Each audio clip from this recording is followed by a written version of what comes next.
The morning sun filtered through the hospital room windows, casting gentle shadows across the white sheets. Kate sat quietly in the chair beside William's bed, her fingers wrapped around his pale hand. She had been there for 3 days now, watching him sleep, listening to the steady beep of the machines that kept him connected to this world. The doctors had said there wasn't much time left, but Kate refused to believe it. Not yet. Not when they had so much left to say to each other. William had always been the stronger one in their relationship. When they first met at the coffee shop downtown, he was the one who approached her table, his confident smile melting away her shyness. She remembered how nervous she felt that day, spilling coffee on her favorite dress. But William just laughed and offered her his napkin. That was 42 years ago. She still kept that napkin in her jewelry box at home. The nurse came in quietly, checking the monitors and adjusting William's pillow.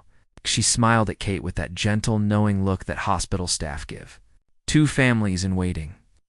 Kate had grown familiar with that expression over the past week since William's condition had worsened. The cancer had spread faster than anyone expected, stealing away the man she loved piece by piece. "How are you holding up, dear?" the nurse asked softly, her voice barely above a whisper. Kate looked up, her eyes red from lack of sleep and too many tears. She tried to smile, but found it difficult. Everything felt heavy now, like moving through thick water. "I'm okay," Kate lied, her voice hoarse. "Has there been any change?" The nurse shook her head gently, checking her charts one more time before leaving them alone again. Kate turned back to William, studying his face. Even in sleep, even weakened by illness, he was still the most beautiful man she had ever known. She remembered their wedding day, how handsome he looked in his navy suit. Her father had walked her down the aisle of the small church, and when she saw William waiting at the altar, tears in his eyes, she knew she was exactly where she belonged. They had promised each other forever that day, and Kate intended to keep that promise until the very end. Their life together had been simple but full of joy. They never had children, something they had grieved over for many years, but they found ways to fill their home with love. William coached Little League baseball every summer, and Kate volunteered at the animal shelter. They traveled when they could afford it, always holding hands as they explored new places together. Kate squeezed William's hand gently, hoping for some response, some sign that he could feel her there with him. His skin was cool to the touch, and his breathing had become shallow and irregular. The doctors said this was normal, that his body was preparing to let go, but Kate wasn't ready. She would never be ready. "Remember our trip to the mountains last fall?" she whispered, leaning closer to his ear. "You made me climb that stupid trail even though I complained the whole way. But when we got to the top and saw that view, you said it was worth every step because you got to share it with me." Her voice broke slightly, but she continued.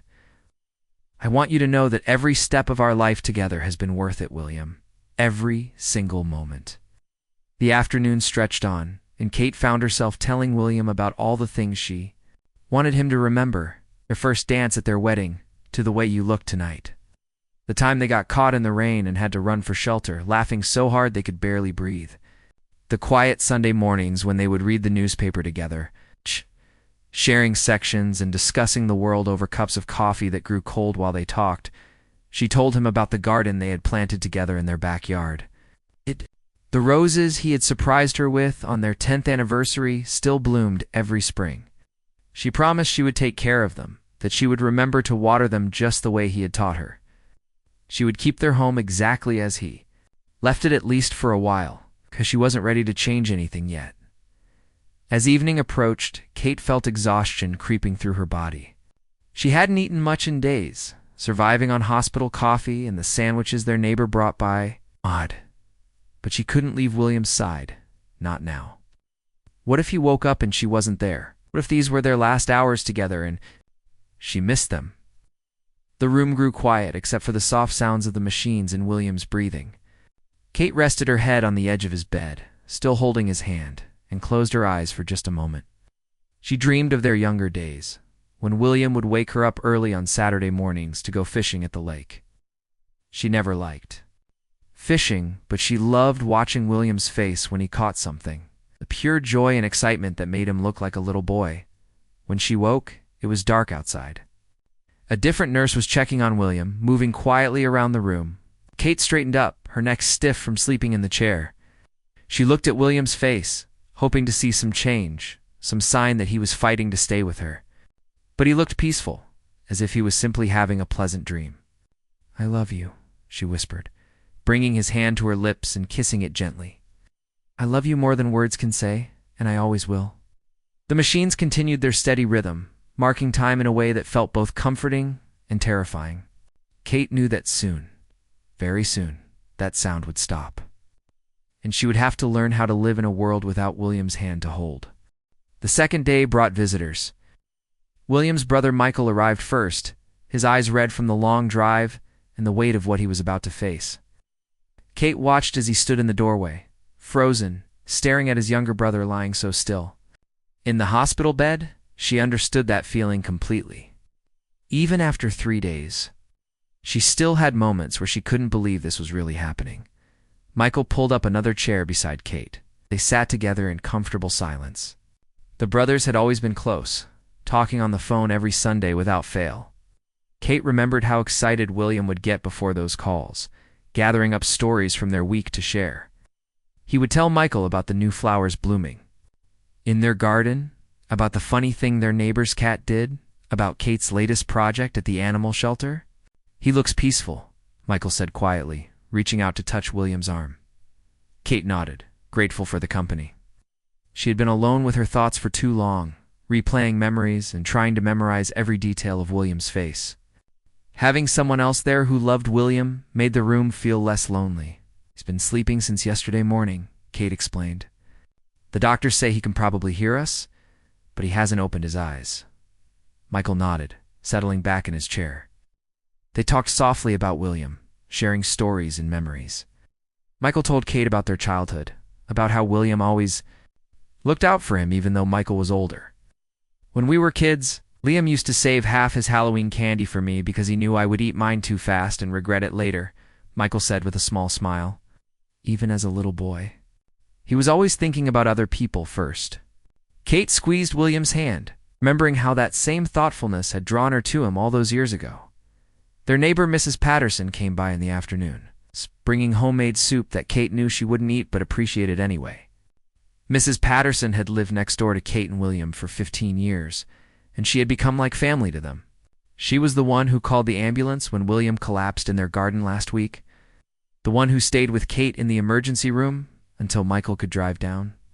"You need to eat something, dear," Mrs. Patterson said gently, setting the soup container on the small table by the window. "William wouldn't want you making yourself sick." Kate knew she was right, but food seemed unimportant now.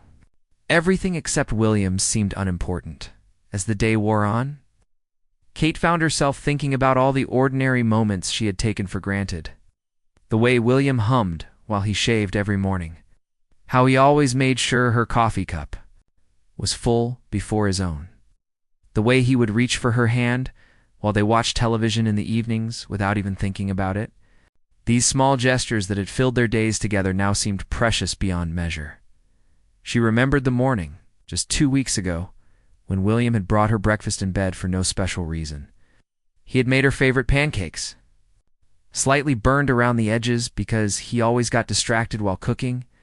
They had eaten together propped up against the pillows, talking about their plans for the weekend, for the month, for their upcoming anniversary, how quickly everything could change.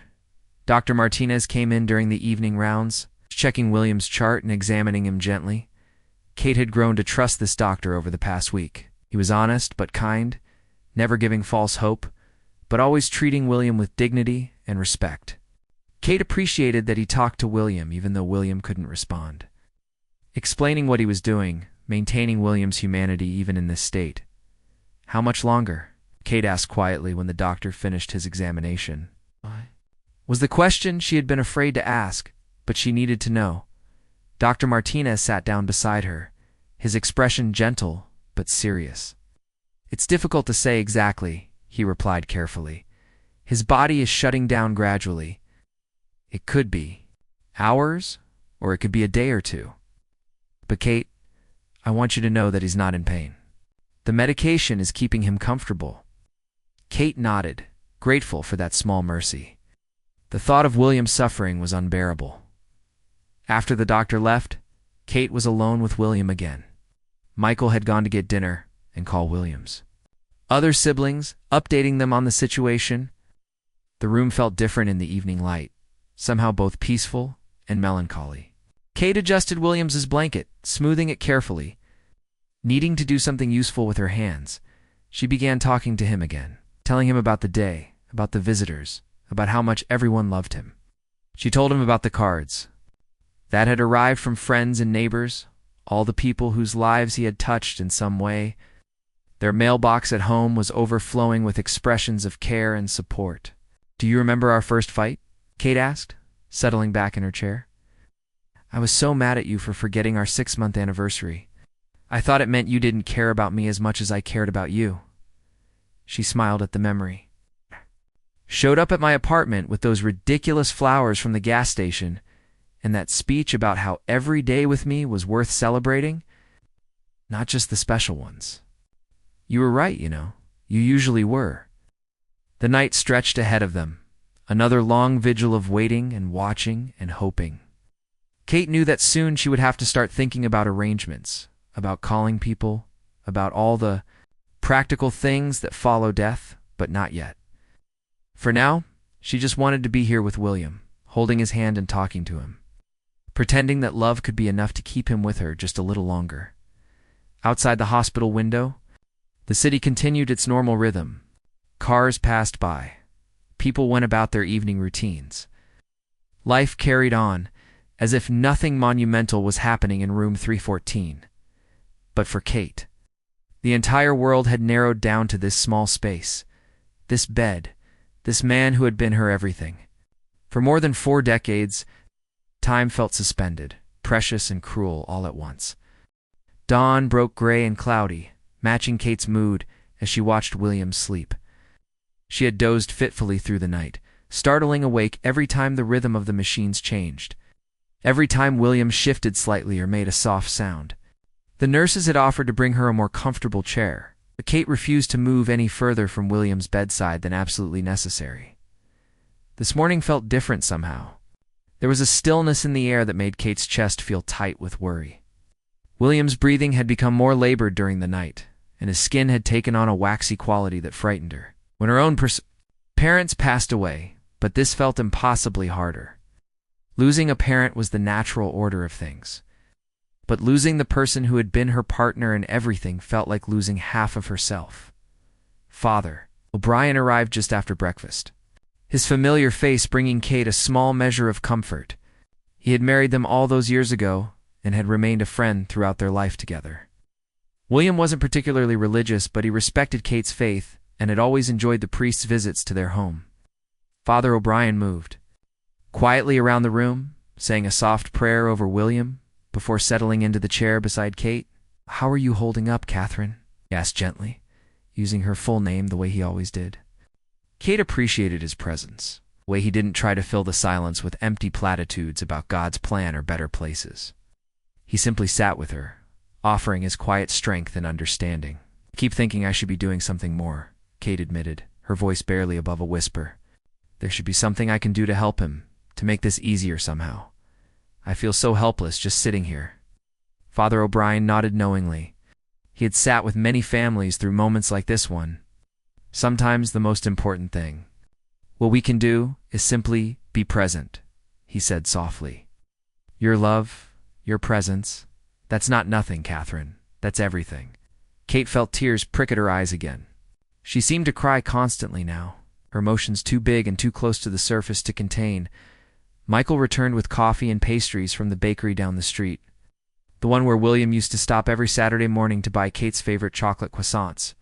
The gesture was thoughtful, but Kate found she couldn't eat. Her stomach felt twisted with anxiety and grief. She sipped the coffee gratefully, though, needing the warmth and caffeine to keep herself alert.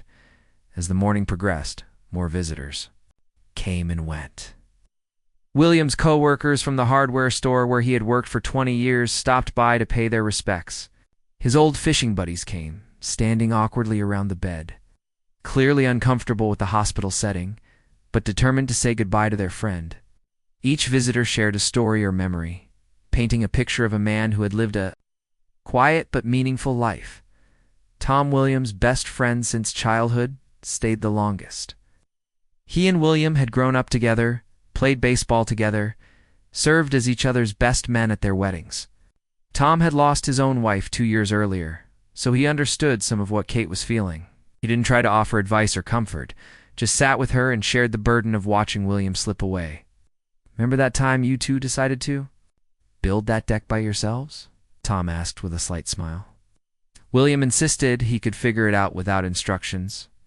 "And it took you 3 weekends and 2 trips to the emergency room before you admitted you needed help."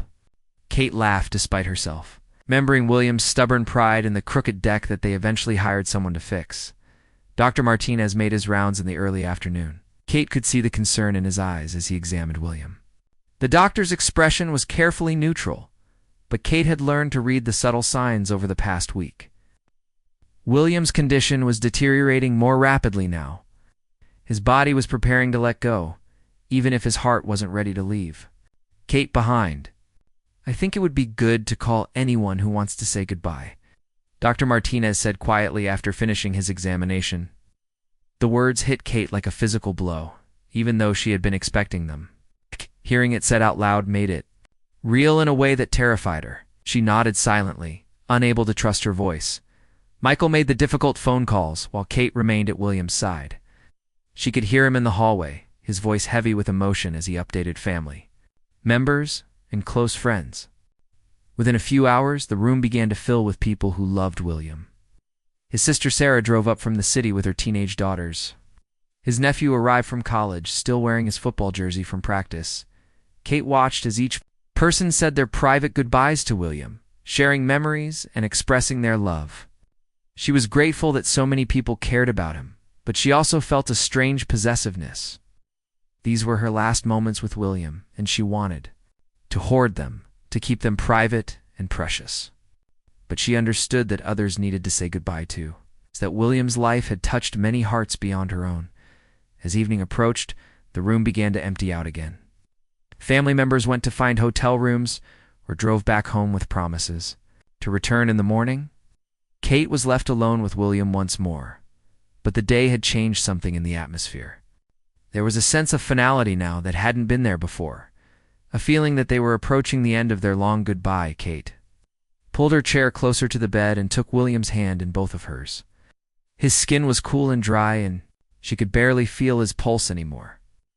She began talking to him again, but this time it felt different. Instead of sharing memories, she found herself making promises. Promises about how she would remember him, how she would honor his memory, how she would try to live in a way that would make him proud. "I'm scared, William," she whispered honestly. "I'm scared of tomorrow, and the day after that, and all the days when you won't be here with me. I don't know how to do this without you." The machines continued their steady rhythm, the only response to her fear.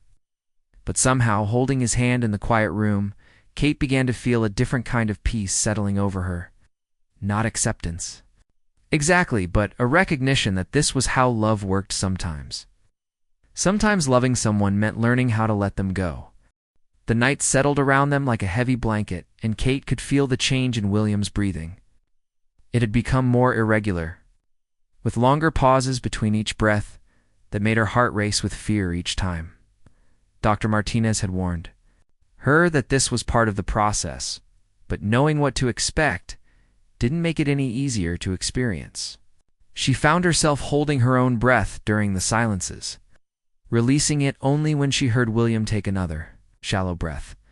Michael had returned and was sleeping fitfully in the reclining chair across the room. Kate was grateful for his presence, even though she felt protective of these intimate moments with William. Having family nearby made her feel less alone in the overwhelming responsibility of witnessing William's final hours. She knew that Michael loved his brother deeply, and William would want him there. Around midnight, something shifted in the room's atmosphere. Kate couldn't put her finger on exactly what it was, but she felt a change, as if the air itself was holding its breath. William's face looked more peaceful than it had in days, and for a moment, Kate allowed herself to hope that maybe he was getting better, that maybe the doctors had been wrong. But then she noticed how still his chest had become, how faint his breathing was, and she knew they were nearing the end. She leaned closer to William, studying every line of his face, trying to memorize the details that made him uniquely hers. The small scar above his left eyebrow from when he fell off his bike as a child, the way his hair had gone silver at the temples first, then gradually lightened until it was completely white. The laugh lines around his eyes that spoke of a life filled with joy and humor. She wanted to carry these images with her always. "Do you remember our second date?" Kate whispered, her voice so soft it barely disturbed the silence. "You took me to that terrible movie, the one with all the explosions that we both hated. But afterward, we sat in your car in the parking lot and talked for 3 hours. I knew that night that I was falling in love with you, not because of the movie or the dinner, but because of the way you listened to me, really listened, like everything I said mattered to you." Kate felt William's hand twitch slightly in hers, and her heart leaped with hope. She squeezed his fingers gently, searching his face for any sign that he was aware of her presence. For just a moment she thought she saw his eyelids flutter, but then he was still again. The nurse had told her that these small movements were normal, that sometimes the body responds even when consciousness is gone, but Kate chose to believe that William was fighting to stay connected to her even now. The hours crawled by with painful slowness. Kate found herself making mental lists of all the things she would miss about William, the way he sang off-key in the shower every morning, how he always let her have the last bite of dessert, pretending he was too full when she knew he wanted it to. The way he would wrap his arms around her from behind while she cooked dinner, resting his chin on her shoulder and asking about her day. She would miss his terrible jokes that made her groan and laugh at the same time. She would miss how he always insisted on carrying the heavy groceries, even when his arthritis was bothering him. She would miss the way he said her name, with such tenderness that it never failed to make her feel cherished. She would miss having someone to share the small moments with, someone who cared about the details of her ordinary days. As dawn approached, Kate felt exhaustion pulling at her consciousness, but she fought to stay awake. She couldn't bear the thought of William leaving while she was asleep, of missing their final moment together. She had read that hearing was the last sense to go, so she kept talking to him, telling him how much she loved him, how grateful she was for every year they had shared. "I was thinking about our anniversary trip to the beach last year," Kate said, her voice hoarse from hours of quiet talking. "You insisted on walking along the shore every morning, even though it was cold and windy. You said you wanted to collect shells for me, but I think you just liked watching the sunrise.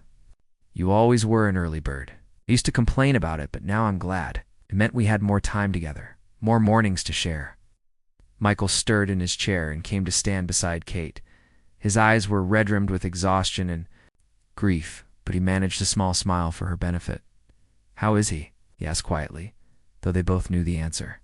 William's breathing had become so shallow it was barely visible, and his skin had taken on a translucent quality that spoke of a body preparing to let go of life.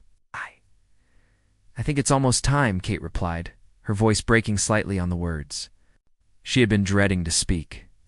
Michael nodded and placed a gentle hand on her shoulder. They stood together in the growing light, to people who loved William deeply.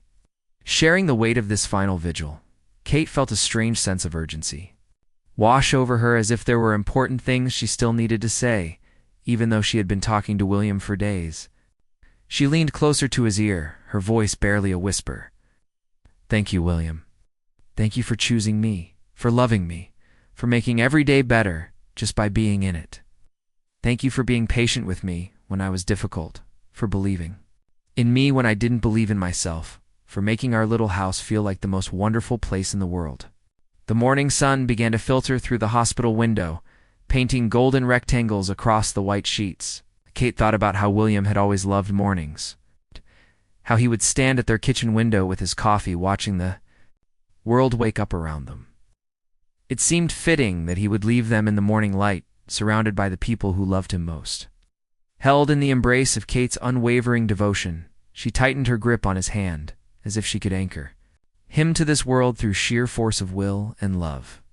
But even as she held on, Kate began to understand that the most loving thing she could do was to let William know it was okay to go, that she would be okay, that he didn't need to keep fighting for her sake. Duh. The realization broke her heart even, as it filled her with a profound sense of love and gratitude for the man who had been her everything. The morning brought an almost sacred stillness to the hospital room. Kate could feel something changing in the very air around them, as if the world was holding its breath in reverence for what was about to happen. William's breathing had become so faint that she had to lean close to his chest to hear it at all. His hand in hers felt different now, lighter somehow, as if part of him was already somewhere else. Dr. Martinez arrived for his morning rounds, moving quietly and speaking in hushed tones. He examined William with the same gentle care he had shown throughout their stay, but Kate could see the knowledge in his eyes. They didn't have much time left. The doctor explained that William's body was shutting down peacefully, that he wasn't in any pain, and that the end would likely come within the next few hours. "Is there anyone else you need to call?" he asked softly. Kate shook her head. Everyone who needed to say goodbye had already done so. This final part of their journey was meant to be private, just the two of them, and the love that had sustained them for more than 40 years. Michael understood, and had stepped out to give them privacy, though he remained close by in case Kate needed him. Kate adjusted her position in the chair, making sure she was as close to William as possible. She studied his face in the morning light, marveling at how peaceful he looked. Gone was the tension of pain and struggle that had marked the past weeks. In its place was a serene expression that reminded her of the young man she had fallen in love with all those years ago. She began to speak to him again. But this time her words carried a different weight. They weren't stories or memories now, but something deeper, something that came from the very core of her being. "William, my darling, I need you to know that it's okay. It's okay if you need to go now. I know you've been holding on for me, but I'm going to be okay. It will hurt, and I'll miss you every single day, but I'm going to be okay because of all the love you've given me."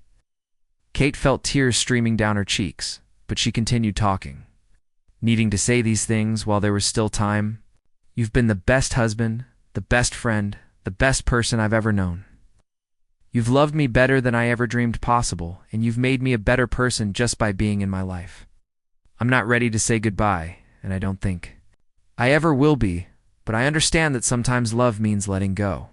As the morning progressed, William's breathing became more sporadic. There were longer pauses now between each breath, moments when Kate's heart would stop until she heard the next soft exhale. She found herself matching her breathing to his, as if she could somehow help him by sharing even this final bodily function. Ow. The machines continued their steady monitoring, but Kate had learned to ignore their sounds. What mattered was the man in the bed, her William, taking each breath as it came. Around noon, Kate noticed a subtle change in the light in the room.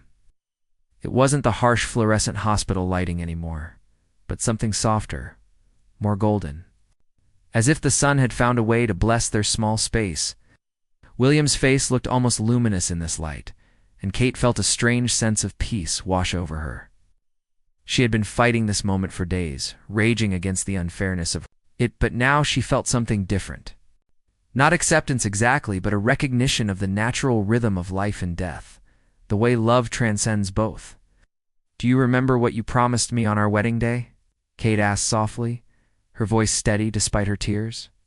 "You promised to love me for better or worse, in sickness and in health, until death do us part. You've kept that promise every single day, William. You've loved me through my bad moods and my fears, through my silly worries and my stubborn moments. You've loved me when I was young and beautiful, and you've loved me as I've grown older. You've loved me in sickness and in health. Just like you promised." Kate paused, gathering her courage for what she needed to say next. "Now it's time for the last part of that promise, my love. Death is going to part us, at least for now, and that's okay. That doesn't mean our love ends. That doesn't mean what we've built together disappears. It just means it changes form, becomes something different, but no less real." The afternoon sun shifted, casting longer shadows across the room. Kate realized that she had been holding William's hand almost continuously for 4 days now, and The thought of letting go seemed impossible. This hand had held hers on their first date, had slipped a wedding ring onto her finger, had comforted her through every joy and sorrow of their life together. It had touched her face during their first kiss, had wiped away her tears, had reached for hers automatically while they slept. She lifted his hand to her lips and kissed it gently, tasting the salt of her own tears. Thank you for every time you held my hand, William. Thank you for making me feel safe and loved and cherished. Thank you for being my partner in everything, my best friend, my home. She placed his hand over her heart, wanting him to feel how it was beating, how alive she still was because of his love. The room grew quieter as the afternoon wore on, as if even the hospital sounds were respectful of what was happening in room 314. Kate found herself thinking about all the hands she had held in her lifetime. Parents' hands, her grandparents' hands, the hands of friends and children she had cared for, but none had ever felt as right in hers as William's hand. None had ever made her feel so completely understood and accepted. As the sun began to set, painting the room in shades of gold and amber, Kate felt a shift in the atmosphere that was both heartbreaking and beautiful. William's breathing had become so shallow that she had to watch his chest carefully to see any movement at all. His hand in hers felt different now, as if it was becoming something precious and fragile, like holding a butterfly that might take flight at any moment. I love you, William, Kate whispered, her voice carrying all the weight of for decades of shared life. I love you more than words can say, and I always will. No matter what happens next, no matter how much time passes, that will never change. You will always be my husband, my heart, my home. The golden light seemed to intensify, and Kate knew that their final moment together was approaching. The golden hour had arrived, that magical time when the day begins to surrender to evening, and the light in William's room seemed almost otherworldly. Kate had never been particularly spiritual, but in this moment she felt the presence of something larger than herself, something that made the ordinary hospital room feel sacred. William's breathing had become so faint that she could barely detect it, and she knew that their time together was measured in minutes now, not hours. She looked at their joined hands, his pale and still, hers trembling with emotion but holding on with fierce determination. 42 years of holding hands, and it all came down to this final grasp. This last connection between two souls who had chosen to walk through life together. Kate felt the weight of that history in her palm, the countless times they had reached for each other in joy, in sorrow, in the quiet, ordinary moments that had made up their extraordinary love story. William, she whispered, leaning so close to his ear that her words were barely more than breath. I need to tell you something important, something I should have said more often. You made me brave. Before I met you, I was afraid of so many things. I was afraid to take chances, afraid to dream big, afraid to believe that someone could love me exactly as I was. But you changed all of that. You made me believe in myself, in us, in the possibility of lasting happiness. Kate felt William's hand give the faintest pressure against hers, so slight that she might have imagined it, but she chose to believe it was real. His final way of letting her know he heard her, that he understood. She squeezed back gently, pouring all her love into that simple gesture. If this was to be their last communication, she wanted it to be filled with all the tenderness they had shared over the decades. The machines that had become the soundtrack of their final days together began to change their rhythm, the steady beeping, becoming more irregular. Kate knew what this meant, had been prepared for it, but the reality was still a shock that made her chest tighten with panic. She forced herself to breathe deeply, to stay present for William, to be strong for both of them in these crucial moments. Remember what you used to say when we watched the sunset from our back porch? Kate asked, her voice steady, despite the tears flowing freely down her cheeks. You said that endings were just beginnings in disguise, that every sunset promised a new sunrise. I didn't always understand what you meant, but I think I do now. This isn't really an ending, is it? It's just a different kind of beginning. The light in the room seemed to intensify, bathing everything in a warm, honeyed glow that made William's face look almost angelic. Kate had never seen anything more beautiful or more heartbreaking. She could feel the moment approaching, could sense it in the way the air itself seemed to shimmer with anticipation. Time felt both suspended and rushing forward, precious beyond measure. "I'm going to tell you about tomorrow," Kate said softly, her voice gaining strength from somewhere deep within her heart. "Tomorrow I'm going to wake up and it's going to hurt. I'm going to reach for you, and you won't be there, and it's going to feel like the world has ended. But I'm going to get up anyway, because that's what you would want me to do. I'm going to water your roses and feed the birds you loved so much. I'm going to call your brother and tell him funny stories about you." William's breathing became even, more shallow, each breath a whisper of air that Kate treasured like gold. She continued talking, needing him to know how she would honor his memory, how she would carry their love forward into whatever came next. "I'm going to keep our traditions alive. I'll still have coffee on the back porch every morning and tell you about my dreams. I'll still make your favorite cookies at Christmas, even though there will be too many for just me. I'll still talk to you when I'm scared or lonely or happy, because love doesn't end just because someone goes away. It just changes shape." Kate felt a shift in the room's energy, subtle but unmistakable. It was as if the very molecules of air were rearranging themselves, preparing for something momentous. William's face relaxed even further, if that were possible. And Kate saw a peace there that she had never witnessed before. It was the face of a man who had lived well, loved deeply, and was ready to let go. "You know what I realized sitting here with you?" Kate asked, her voice growing stronger with each word. "I used to think that loving someone meant never letting them go. But real love, the kind we've had, means loving someone enough to release them when it's time. It means trusting that what we've built together is strong enough to survive any separation, even this one." The machines began to signal more urgently now, but Kate barely heard them. Her entire focus was on William, on this man who had been her everything, on giving him the most beautiful goodbye she could manage. She brought his hand to her lips one more time, kissing each finger, memorizing the feeling of his skin against hers. "William, my beautiful William," she whispered, "it's time to go now.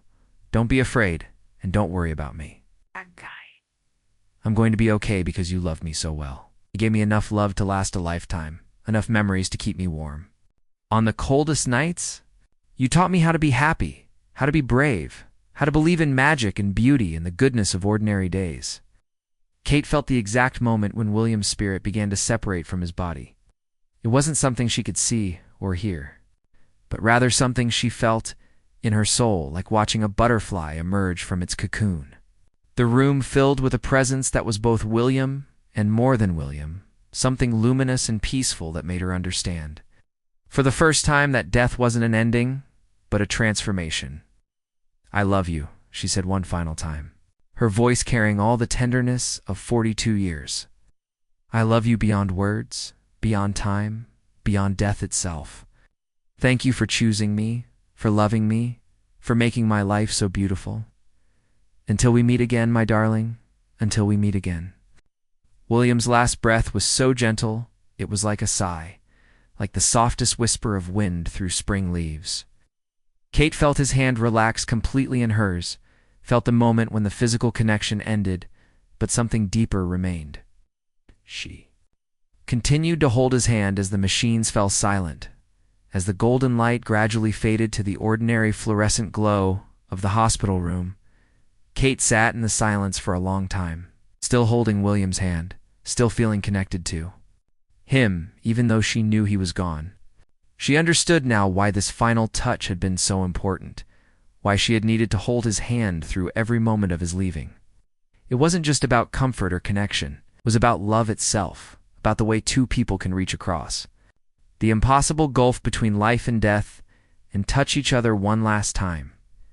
When she finally let go of William's hand, it was with the knowledge that she carried him with her always, that their love story didn't end with his death, but continued in every beat of her heart. Every breath she took, every sunrise she would witness in the years to come. The hand-holding was over, but the love it represented would never end. That was William's final gift to her, and Kate's final gift to him. The understanding that some bonds are stronger than death, that some love stories are eternal, and that sometimes the most profound goodbye is spoken not with words, but with The simple, sacred act of holding someone's hand as they journey from this world to the next